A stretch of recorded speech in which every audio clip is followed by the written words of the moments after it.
formal atau non formal ini eh,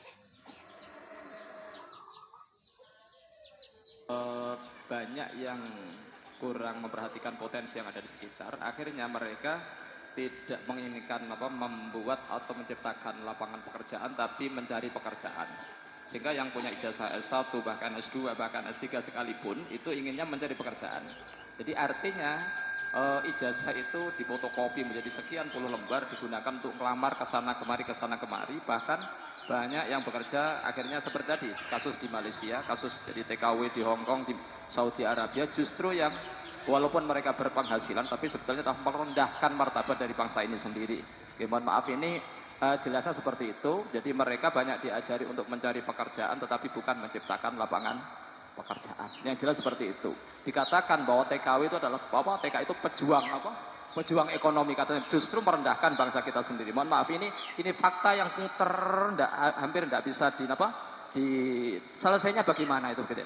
Jadi kita mengajak kepada anak-anak kita, semua generasi muda agar bisa memaksimalkan bagaimana menggunakan bahwa negara kita ini, insya Allah satu hadis pendek saya masih ingat, Rasulullah pernah memberikan isyarat bahwa negeri kita ini adalah surga di dunia ini.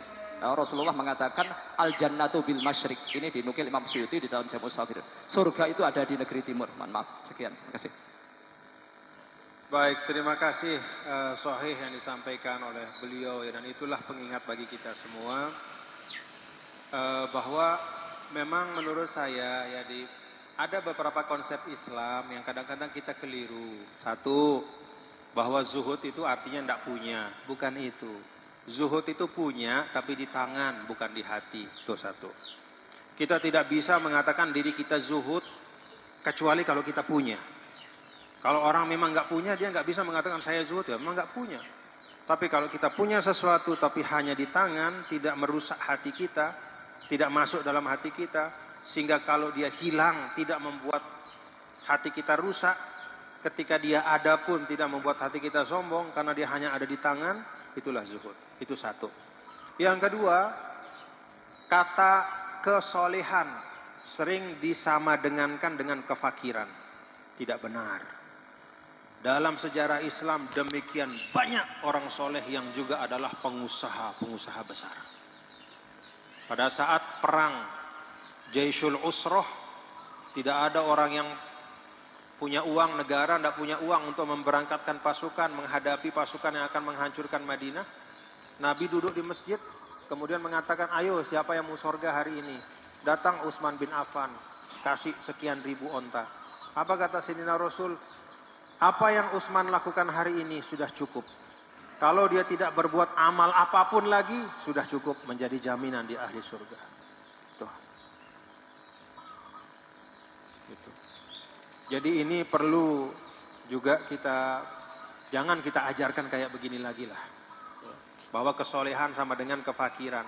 Bahwa kekayaan sama dengan kemaksiatan. Tidak. Kekayaan, kata Rasul, ni'mal malus soleh lirrajulis soleh. Sebaik-baik harta adalah yang ada pada tangan orang yang baik.